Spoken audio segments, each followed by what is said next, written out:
शांति। Hello, नमस्ते, सत श्री अकाल और सलाम। हमारी series the treasure of experiences के एक और एपिसोड में आपका स्वागत है। आज हम मिलेंगे विमल जैन जी से। ओम शांति विमल जी। ओम शांति। आपका स्वागत है हमारे प्रोग्राम में। तो विमल जैन जी पिछले 30 वर्षों से राजयोग का अभ्यास कर रहे हैं। तो आज हम कुछ उनके आध्यात्मिक अनुभव और कैसे उनको इस राजयोग के अभ्यास से अपने जीवन में मदद मिली है जानेंगे विमल जैन जी से। विमल जैन जी, पहले तो बताइए कि आपका परिचय ब्रह्मा कुमारीज ईश्वरीय विश्वविद्यालय के साथ कब और कैसे हुआ? इस ब्रह्मा कुमारीज के परिचय के पहले मेरे भक्ति भाव बहुत था। ओके। मैं पूरा मास श्रावण का शिवलिंग भी बनाती थी, शालिग्राम भी बनाती थी और पूरा मास उपवास रखती थी। अच्छा। और नवरात्रि में पूरे नवदुर्गा के उपवास फलाहार के करके और 108 की माला फेरती थी, जिसमें मुझे 4 घंटे लग जाते थे। ओके। तो भक्ति भाव बहुत था।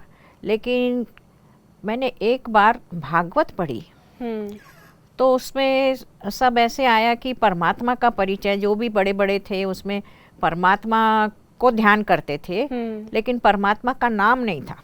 अच्छा। तो खाली परमात्मा कहने से तो कुछ होने जानी नहीं है, ऐसे मुझे समझ में आया। लेकिन कौन परमात्मा है इस करके मैंने दोबारा भागवत एक एक अक्षर इतना ध्यान से पढ़ी कि मेरे 6 मास लग गए वो भागवत पढ़ने में, क्योंकि वो बहुत बड़ी रहती है। लेकिन फिर भी उसमें परमात्मा का कोई नाम नहीं, कोई परिचय नहीं, बस खाली परमात्मा। अच्छा। तो मैं बड़ी कंफ्यूज हो गई। हाँ। अब मेरे को तो प्यास लग गई कि कौन परमात्मा है, मैं भी उसी को पाऊं ना। अच्छा। अब ये लोग इतने जब उसके नजदीक चले गए, परमात्मा के ध्यान में खोते हैं, तो मैं उसको बिना जाने ध्यान में कैसे खोऊं? तो ये प्यास मेरी बुझी यहाँ आकर कि मैंने एक बार कुलदीप बहन जी का भाषण सुना। भक्ति बहुत थी। कुलदीप बहन जी का भाषण सुना तो उनका भाषण इतना अच्छा प्रभावशाली था, मेरे मन पर उसका बहुत प्रभाव पड़ा। और मुझे ये आया कि कभी मैं फ्री रही तो जरूर इसे ज्वाइन करूंगी। तो फिर जैसे हम लोग हैदराबाद आए थे सन 90 में जी। तो यहाँ पर दंगे हो गए थे। तो मन बहुत डर और विचलितता से भरा हुआ था। हम लोग नोएडा रहते थे। अच्छा। फिर जब मैं नोएडा गई तो मेरे को ये हो गया कि मुझे ब्रह्मा कुमारी आश्रम खोजना है। कहाँ है वो? इतना मालूम था वो कोई सेक्टर, जिस सेक्टर में है। तो मैंने शाम 4 बजे से रात को 8 बजे तक गली गली ढूंढा ब्रह्मा कुमारी आश्रम, और लास्ट में मुझे मिला। मैंने भगवान से बोला, अब तू मिलता है तो ठीक, नहीं मिलता है तो ठीक, मैं जा रही हूँ। मुझे तेरी बहुत ज़रूरत है, लेकिन तुझे भी मेरी ज़रूरत है, तो तू मुझे मिल जाएगा। और वो सच में ऐसे बोलने से मिल गया। वंडरफुल। मेरे को इतना आश्चर्य और इतनी खुशी कि मैं उस खुशी का बयान नहीं कर सकती। तो ये तब की बात है जब आप मतलब खोज रही थी कुछ आपके प्रश्न जो आपके मन में थे, और आप इस संस्था के परिचय में आए। तो फिर उसके बाद जब आपने धीरे धीरे इसका अभ्यास शुरू किया तो आपके जीवन में क्या परिवर्तन आया? आध्यात्मिकता में निश्चय तब बैठा जब मेरे जो प्रश्न थे जी, कि एक तो राम के राज्य में सीता चोरी कैसे हो सकती है, क्योंकि हमारे घर में रामायण पाठ होता था। कथावाचक आके पाठ करते थे। दूसरा, जब महाभारत सीरियल शुरू हुआ तो मैं ये देखने को बैठती थी कि गीता ज्ञान कब दिया गया युद्ध के मैदान में। घर में जरा सी लड़ाई हुए तो इतने हल्ले में हम भक्ति क्या कुछ भी नहीं कर सकते। तो वो गीता ज्ञान कैसे दिया गया होगा? और तीसरा, परमात्मा का नाम। तो ये तीनों चीजें मुझे यहाँ ऐसे मिल गई जैसे मैं क्या बताऊं। मैं उसका शब्दों में, मेरी खुशी इतनी ज्यादा बढ़ गई थी उस समय कि मैं उसका बयान नहीं कर सकती शब्दों में। और आज तक भी वो खुशी बढ़ी ही है, कम नहीं हुई है। 30 साल से मैं इस खुशी को बढ़ाते जा रही हूँ। तो अभी तो आपने हमें बहुत सुंदर एक्सपीरियंस बताया कि कैसे आपको कुछ ऐसे प्रश्नों के उत्तर मिले जो आपके मन में थे, जिससे आप इस मार्ग के साथ जुड़ गए। तो ऐसे ही कुछ आप हमारे साथ शेयर कीजिए कि आप इस अभ्यास से पहले अपने आप को कैसे देखती थी और अभी अपने आप को कैसे देखते हैं? ये प्रश्न आपने बहुत अच्छा पूछा है। अच्छा। कि भक्ति में भावना थी, लेकिन आध्यात्मिकता में सत्यता एकदम स्पष्ट दिखाई देती है। ओके। और उसको हम जीवन में भी धारण कर सकते हैं। इसके लिए हम कैसे धारण कर सकते हैं, उसके लिए हमें जो बल चाहिए, जो शक्ति चाहिए, वो हमें कैसे मिल सकती है, ये सब हमने आध्यात्मिकता में आकर जाना जी। और ये जानने से बहुत उन्नति हुई, जिसका पूरी भागवत बन जाए अगर वर्णन करना चाहे तो जी। लेकिन आध्यात्मिकता हमारे जीवन में आने से हमारे में बहुत ज़्यादा परिवर्तन हुआ। तो आप काफ़ी लंबे समय से अब राजयोग का अभ्यास कर रहे हैं, इस बीच में कुछ ऐसे चैलेंज आए जिनको आपको लगता है आप इस आध्यात्मिक शक्ति के कारण पार कर पाए? चैलेंजेस तो बहुत आए। मैं सन 90 में ज्वाइन करी थी नोएडा में, और 91 में मेरे पति ने शरीर छोड़ दिया था। उनको भी ये ज्ञान बहुत अच्छा लगता था, लेकिन जब शरीर छोड़ दिया तो मुझे ऐसा हुआ कि अब ये तो हो गया, अब इसके आगे मुझे क्या करना है। राइट।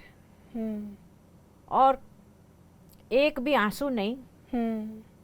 परिवार वाले इतना, मतलब क्योंकि मेरी उम्र जब 38 साल ईयर्स की थी। Okay okay. और बच्चे भी बहुत छोटे थे और घर में माहौल एकदम ऐसा, लेकिन मुझे ये आध्यात्मिकता में आने के कारण इतना पावर मिला अंदर कि उस से समय अंदर से ये आया कि अब इसके आगे मुझे क्या करना है, मैंने किसका हाथ पकड़ा है, राइट। और मुझे सहारा देने वाला कौन रहेगा। अभी तो इससे भी ज़्यादा पावरफुल मुझे भगवान मिल गया है। तो उसके आधार से मैं आज तक भी उसी के आधार पर चलती हूँ। ये तो बहुत ही सुंदर है, क्योंकि पति का शरीर छोड़ना एक तरह से पूरा जीवन को पलटाने वाला एक हादसा हो जाता है। तो उस समय आपने परमात्मा का साथ अपनाकर अपने आप को संभाला, तो धीरे धीरे आपको और क्या अनुभव हुए वो भी हमारे साथ कुछ शेयर कीजिए। पहले हमें बाहर नहीं जाने दिया जाता था, अकेले लेडीज़ को बाहर जाना अकेले बुरा मानते थे। लेकिन जब ऐसा ये हादसा हो गया तो अब मैं तो अकेली रह गई। बच्चे छोटे थे, राइट। और मैं नोएडा में थी, वहाँ पर कोई ना कोई। तब फिर भगवान की इतनी मदद, इतनी मदद, इतनी मदद कि वो आज तक भी मुझे अनुभव होते रहती है हर पल, जैसे भगवान की मदद मेरे साथ है। वहाँ से मैं सीधा हैदराबाद आई। ओके। मेरे माता पिता हैदराबाद में जी। वहाँ मैंने रोज़ क्लास जाना शुरू किया, और फिर अब पैसों की भी प्रॉब्लम तो आती है, बच्चे छोटे ही थे, 12 साल 14 साल के बच्चे थे जी। और किसी की मदद लेना मुझे कबूल नहीं। मेरे माता पिता बोलो, बहुत परिवार में बहुत लोगों ने मदद ऑफर की, लेकिन मैंने कभी एक नया पैसा भी किसी से मदद नहीं ली कि मेरा सहारा परमात्मा है, मेरा भगवान है। उसके आधार से मैंने एक छोटी सी बुटीक डाली। अच्छा। कभी बाहर नहीं जाने वाली, कलकत्ता, बम्बई, दिल्ली, अरे वाह, जयपुर, बनारस घूम घूम के सामान लाकर यहाँ मैंने अपनी बुटीक सजाई और उसमें अकेले खड़े होके काम किया, जो एक बहुत वंडरफुल एक्सपीरियंस है। ये तो इंडीड बहुत ही सुंदर है कि कहाँ पे महिलाओं को, जैसे आप बता रहे हैं कि बाहर निकलने की इजाज़त नहीं होती थी, और उसके बाद एक ऐसा हादसा होने के बाद भी आपने अपने आप को संभाला और खुद खड़े हुए, फाइनेंशियली अपने आप को संभाला। तो आपको ये कौन सा परमात्मा का अनुभव ऐसा जो शक्ति प्रदान करता रहा? ये आपने बोला कि आपने अपने आप को संभाला, ये मैं कभी नहीं सोच सकती कि मैं अपने आप को संभाल सकती हूँ। अच्छा। मुझे संभालने वाला बहुत बड़ा है। मैं उसी के वश में हो सकती हूँ और किसी के भी वश में नहीं। सुंदर। तो मुझे संभालने की बात तो आज तक भी हम उसी के आधार से उन्नति की ओर बढ़ते ही गए, बढ़ते ही गए। कभी मेरे पास 8 रुपया भी रिक्शा का नहीं रहता था, आज भगवान की दया से उसने सब कुछ दिया है मुझे। मैं उसका जितना भी धन्यवाद करूं कम है। राइट। और ये चाहती हूँ कि मेरे जैसे ही नहीं, अगर किसी को कोई मदद की ज़रूरत है तो मैं भी उसको करूँ। तो मदद मांगना तो दूर की बात है, आप तो मदद देने वाले बन गए हैं। देने वाला भी उसने मेरी बुद्धि में डाला होगा कि तुम ऐसे करो जी। मैं उसकी इजाज़त बिना कुछ नहीं, मेरे को लगता है कि मेरे संकल्प भी नहीं चलते होंगे ऐसे। तो आपका तो जीवन ही पूरा अनुभवों से भरा हुआ लगता है, तो इतनी परमात्मा की मदद आपको अनुभव हुई है। तो जैसे आपने बताया कि जब आप इतनी छोटी उम्र में आपके पति ने शरीर छोड़ा, उसके बाद आपने अपने आप को संभाला, फाइनेंशियली अपने आप को मजबूत किया, तो बच्चों को जो बड़ा करने में और सोसाइटी से जो भी एक महिला के लिए रिस्ट्रिक्शंस होते हैं, कुछ ऐसी चुनौतियां जिनमें आपको फिर से परमात्मा की मदद का अनुभव हुआ हो? परमात्मा की मदद के अनुभव तो बहुत हुए, लेकिन मैं उसमें से आपके साथ एक दो शेयर करूंगी। जी। कि हमारे पति ने एक्सीडेंट में शरीर छोड़ा था, तो उसके लिए हमारे LIC थी उनकी, तो उसमें क्लेम करना था, तो क्लेम करने के लिए लाइसेंस बहुत ज़रूरी था, और लाइसेंस उनके साथ ही गुम हो गया था। वो एक्सीडेंट में साथ में रखते थे तो नहीं मिला हमको, तो बिना लाइसेंस के हमको LIC का पैसा नहीं मिल सकता। तो अब मैं परेशान कि हम तो कुछ है ही नहीं, पर जहाँ मेरे पति काम करते थे उन लोगों ने पैसा मुझे हर महीने बरोबर देते थे। मगर उससे क्या होना है। तो फिर मैंने भगवान से रोज बोलती थी सवेरे कि कैसे करूं, लाइसेंस का नंबर कहाँ से लाऊं, तू ही कुछ रास्ता निकाल। तो एक दिन उन्होंने सपने में मुझे इतना बड़ा नंबर दिखाया, और वो उनके नाम के साथ ऐसे लाइसेंस जैसे मैंने कुछ पढ़ा सपने में। पर सवेरे उठ के इतना बड़ा नंबर मुझे कहाँ याद रहता। मैं भूल गई, और फिर से बोला कि नंबर मुझे याद नहीं है, नंबर तूने दिखाया मगर मुझे याद नहीं है, अभी तू ही कुछ कमाल कर। सच में बताऊं क्या कमाल है भगवान की, कि कोई एक मेरे परिचित आए, तो हमने उनसे ऐसे ही बातों बातों में बोला कि लाइसेंस नहीं मिल रहा है और उससे हमारे को बहुत मुश्किल भी हो रही है। तो उन्होंने बोला कुछ मुश्किल नहीं है, आप RTO जाओ और नंबर निकलवा लो। अच्छा। हमें तो ये भी पता नहीं था कि नंबर लाइसेंस का RTO में बनता है, RTO कहाँ है, कुछ नहीं मालूम हाउसवाइफ को, कभी कहीं बाहर गए ही नहीं।